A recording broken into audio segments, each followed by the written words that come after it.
Hello hello, comment ça va?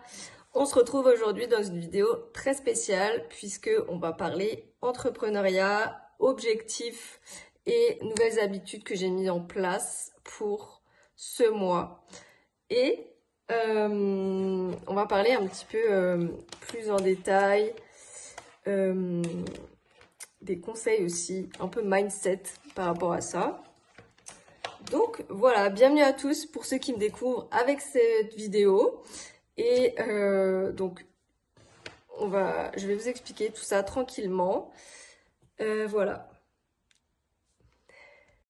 Bon voilà, j'ai fait mes petits réglages et on peut parler enfin des changements. Alors, pour ceux qui ne le savent pas, euh, j'étais encore jusqu'au mois de fin avril. Oui, fin avril, salarié. Alors j'étais salariée de nouveau pendant 2 mois. Et à côté de ça, je gérais du coup ma chaîne YouTube. Alors même si on n'est pas beaucoup ici, mes réseaux sociaux et des projets que je vais mettre en place, d'autres que j'ai mis en place entre-temps, et mes business en ligne. Voilà. Pour recontextualiser, voilà. Donc, vraiment, alors, le mois de mars et le mois d'avril, j'ai vraiment pas procédé de la même façon. Donc, on va voir comment est-ce que j'ai fait pour m'organiser au mois de mai. Et je vais faire ça jusqu'à fin août, je pense. Voilà, pour mieux m'organiser, pour mieux gérer mes journées. Donc, on va montrer ça. Je vais vous montrer vraiment, voilà, des choses en toute transparence. Mes journées, voilà. Sachant quand même que, faut le préciser, je mets aucun réveil dans, dans mes, dans mes matins, en fait. Je me réveille vraiment naturellement. Ça, c'est une chose vraiment que je veux garder et je veux au final, voilà, je veux pas rogner sur mon sommeil. Voilà, c'est super important pour moi. Donc, dites-moi d'ailleurs si vous faites, si pour les personnes qui sont indépendantes ou entrepreneurs comme moi, vous mettez un réveil le matin. Parce que moi, honnêtement, quand je mets un réveil le matin, j'ai zéro productivité la journée. Mais vraiment, quand je vous dis j'ai zéro productivité. Donc, j'ai testé et approuvé sur moi-même que le réveil le matin, c'était pas pour moi. Donc, je ne mets pas de réveil. Voilà. Bien évidemment, j'entends que toutes les personnes, alors à l'heure actuelle, j'ai la chance de ne pas pouvoir mettre de réveil, mais dans quelques temps, ça sera pas plus possible. Donc, j'en profite pas mal le matin, j'avoue. Je me lève à 8h, à 8h30. Voilà. Vraiment, mais ça veut pas dire que je suis pas productive dans ma journée et c'est ce qu'on va voir ensemble. Donc les 2 mois précédents et d'ailleurs c'était les 2 années précédentes encore, ou les deux, ouais, 2 années, 1 an et demi auparavant, je faisais plus du tout comme ça.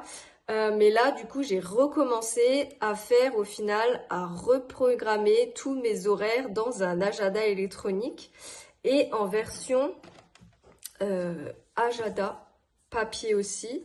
Alors celui-là, il est bientôt fini. Je vais en racheter un. Il s'arrête fin juin. Donc au final, ça sera parfait. Et je pense que je prendrai quelque chose d'autre qui est pas daté.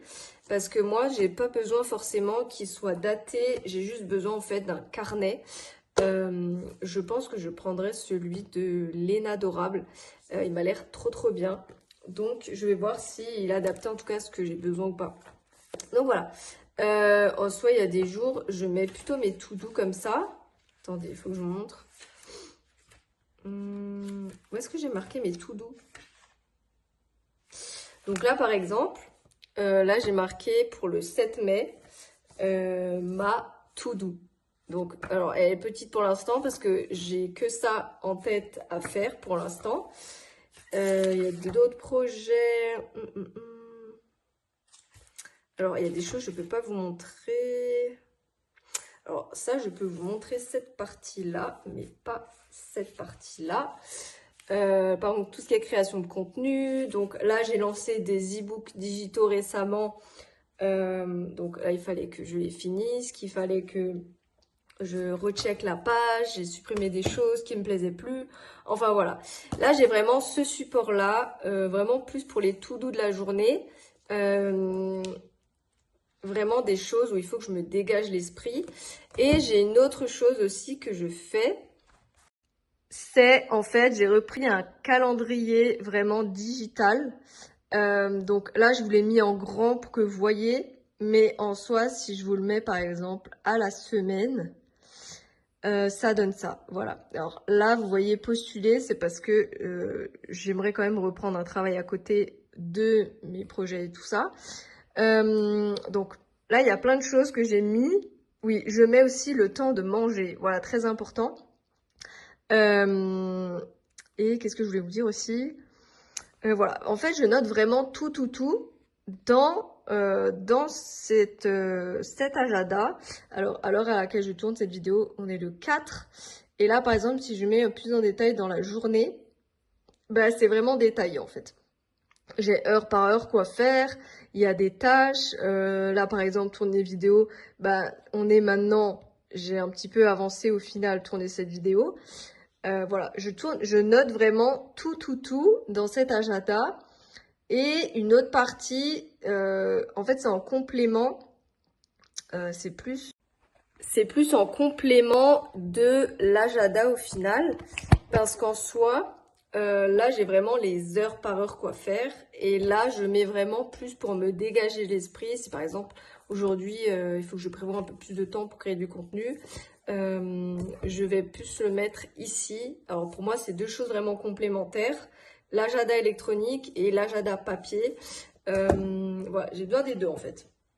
Donc, le côté plus studieux, scolaire, j'ai envie de vous dire, sur l'ordinateur avec les grosses tâches à faire et après les petites tâches vraiment si vous voulez, par exemple là j'ai pas mis, mais ce soir par exemple 19h à 19h30 je dois faire mon Reels et mon post TikTok. Donc là par exemple, est-ce qu'il faut que je prépare mon contenu ou pas? Je ne sais pas si vous avez compris avec mes explications, mais dites-moi si c'est clair ou pas. Dans tous les cas, pour moi dans ma tête c'est clair. Voilà. Est-ce qu'il y a assez de lumière? Je suis en train de me demander s'il y a assez de lumière. Sinon, il faut que je rajoute. Ah, c'est chaud! Ah bah oui, c'est la prise. Donc voilà. Et pourquoi, en fait, est-ce que... c'était d'ailleurs un de mes mentors qui me disait qu'il fallait que si l'agenda est pas rempli, ça veut dire que tout simplement, bah, notre journée, elle sera pas productive et on sera pas notre business va pas avancer quoi. Donc voilà, j'ai repris ça. Pour l'instant, donc là ça fait déjà... alors attendez, je sais pas quand c'est que j'ai commencé. Est-ce que j'ai commencé déjà? Est-ce que j'ai commencé en avril? En soi, j'ai commencé le 1er mai. Parce que avril, j'ai plus noté les rendez-vous slash réunions qu'il fallait que je place au final, business, etc. Mais pas forcément mes tâches heure par heure qu'il fallait que je fasse ça. Voilà, non, ça j'ai pas fait avril. Voilà, donc je commençais réellement le 1er mai, voilà. Et en tout cas, j'aime bien. Après, c'est pratique parce que par exemple, moi j'utilise Google Agenda, comme j'ai une boîte Gmail. Et en soi, on peut séparer par exemple événements, si par exemple il y a des réunions ou si par exemple il y a des tâches, je sais pas moi, si vous devez faire, je sais pas, par exemple, créer une charte graphique, j'en sais rien, j'ai n'importe quoi. Vous pouvez mettre ça en tâche et après, une fois que c'est fait, vous pouvez valider et c'est plus simple. Au moins, vous avez fait cette tâche, voilà. Juste inconvénient dans la tâche, c'est qu'on peut pas mettre de durée. Et je trouve que, mine de rien, là, on est au 4e jour. Je suis quand même, alors je vais pas dire plus productive qu'avant, mais ça me dégage l'esprit. Au moins de regarder, par exemple, alors bien sûr, il faut préparer. Donc moi, j'ai préparé, là, j'ai préparé plus ou moins, alors j'ai fait au mois, mais il y a des semaines où il y a encore pas mal de trous. voilà, je vais compléter la veille pour le lendemain, suivant en fonction de ce que j'ai fait dans ma journée, suivant ce que j'ai encore à faire demain, le lendemain, etc. Voilà, en tout cas, je ne sais pas si vous faites comme ça aussi, les entrepreneurs, ou si vous êtes plutôt team le matin, je mets tout le matin. Moi, je mets plutôt en général, là, j'ai fait, du coup, comme je vous le disais, au mois, les choses qui peuvent pas bouger. Et là où je sais où je vais faire, en fait, les choses. Après, ça peut bouger un petit peu d'une heure ou de 2 heures, vous voyez. Mais globalement, je sais déjà plus ou moins comment vont se dérouler mes journées. Voilà. Même les journées repos, par exemple, je le mets dans l'agenda. Fin du mois, par exemple, du mois de mai, j'ai ma journée d'anniversaire, tout simplement. J'ai mis quand même, voilà, j'ai mis off birthday, par exemple, voilà. Quand même pour me dire que cette journée, voilà, je fais rien, c'est mon anniversaire. Alors, moi, j'ai quand même marqué 2-3 tâches, quand même très rapides à faire. Mais en soi, voilà, c'est quand même ma journée, voilà. Et ça, c'est super pratique. Je trouve le point de vue digital par rapport au papier. Et en tout cas, ça m'aide vraiment beaucoup. En tous les cas, je vous ferai un petit update. Alors, ça sera... Je pense que je ferai à mi-chemin. Donc là, on est en mai, on est début. Je ferai, ouais, je vous ferai un petit update courant fin juin. Comme ça laisse 2 mois. Et après, je ferai encore fin août, voir vraiment comment est-ce que j'ai bien géré. Est-ce que c'était mieux? Est-ce que j'étais plus productive? Est-ce que j'ai fait tous mes objectifs aussi? Voilà. Je ne sais pas quoi vous dire d'autre sur ça. Alors, attendez. Mais en tous les cas...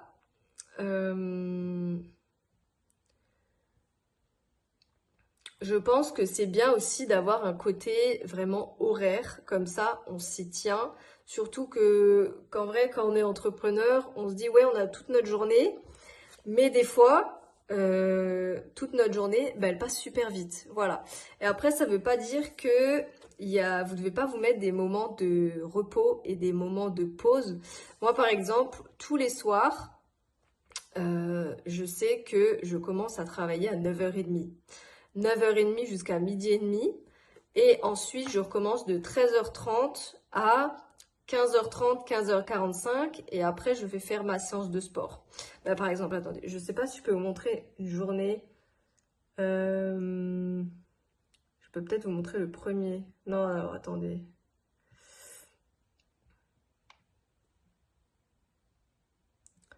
Est-ce que je peux vous montrer un moment où j'ai fait le sport et une journée chargée? Parce que des journées quand même. J'ai des journées quand même, des fois, je vais pas vous mentir, elles sont pas chargées. J'ai juste 3 grosses tâches à faire, mais qui me prennent toute la journée. Et en termes côté horaire, pour les personnes qui me demandent, en général, donc je fais, comme je vous disais, jusqu'à 15h45, 1h30, 15h45, je travaille. Après, je fais ma séance. Et là, je sais que, par exemple, jusqu'à au moins 16h45, je fais plus ma séance et je travaille encore. Et après, quand je reviens du goûter, par exemple, il est aux alentours de 5h30, 5h35, je travaille encore 1 heure où souvent je fais, par exemple, des lives TikTok, si j'ai vraiment pas envie de bosser ou quoi. Et en général, après, je me mets vraiment un temps de pause. Vraiment, pendant 1h30, je fais rien. Donc de 18h30 à 8h, je fais rien. Même, je pourrais même dire jusqu'à 9h. Quoique. Parce qu'en général, après, je fais rien pendant 2-3 heures. Attendez, faut que je calcule dans ma tête. Ouais, pendant 2h30, je fais rien. Voilà. Pendant 18h30, 1h.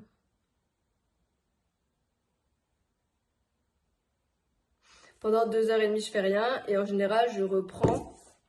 Alors, des fois, il y a des soirs, je travaille. Des fois, il y a des soirs, je travaille pas. Alors, toute franchise, pour les personnes qui m'ont demandé, je travaille en général 2 heures le soir et après je chill. Voilà, ou 1 heure et demie. Voilà. Ça, c'est vraiment les soirs où je décidais de travailler, où j'ai vraiment des retards sur ma journée et sur les projets qui doivent avancer. Voilà, ça c'est aussi... Et bien évidemment, en général, pour les personnes qui me demandent aussi, est-ce que je me mets un jour de repos ou 2 jours de repos dans la semaine? Alors, moi, souvent, je vais pas forcément me mettre des jours de repos. Je vais plutôt me mettre, par exemple, des après-midi ou des soirs, ou des matins et des soirs. Voilà. Je préfère faire comme ça parce que je trouve ça beaucoup mieux. Et j'arrive mieux à m'organiser aussi que me faire des journées complètes. Ça me coupe toute ma journée et le lendemain, je suis complètement perdue. Voilà, je préfère faire comme ça. Donc, mes astuces... Alors, c'est très... cette vidéo est très entrepreneuriat, très conseil organisation. Et au final... dites-moi si ça vous plaît ce genre de vidéo parce qu'en soi, je peux pas vraiment vous parler de mes projets en cours pour l'instant. C'est un peu compliqué puisque voilà comme ça. Donc mes astuces. Alors c'est très cette vidéo est très entrepreneuriat, très conseil organisation et au final. Dites-moi si ça vous plaît ce genre de vidéo parce qu'en soi, je peux pas vraiment vous parler de mes projets en cours pour l'instant. C'est un peu compliqué puisque voilà, ils sont en cours comme l'on indique. Mais en soi, tous les projets que j'ai développés et tout, ils sont sur ma chaîne YouTube et je vous fais tous les mois des bilans. Voilà, et je vous parle des choses que j'ai lancées, des choses que j'ai pas lancées. Donc voilà. D'ailleurs,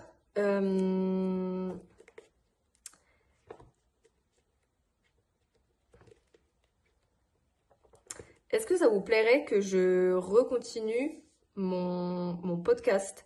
Parce que j'ai lancé un podcast et que je vous parle plus des difficultés que j'ai, plus un côté entrepreneurial pour l'instant. Je vais vous parler plus des intolérances alimentaires et du sport. Mais est-ce que vous voulez que je vous parle un peu plus du côté entrepreneuriat, des difficultés, vraiment, voilà, qu'est-ce que je fais pour bosser? Est-ce que mes petits tips? Voilà, dites-moi si vous voulez que je vous reprenne ça et que je fasse ça. Donc voilà, bon, moi je pense que... En tout cas, dis-moi si la vidéo vous a plu.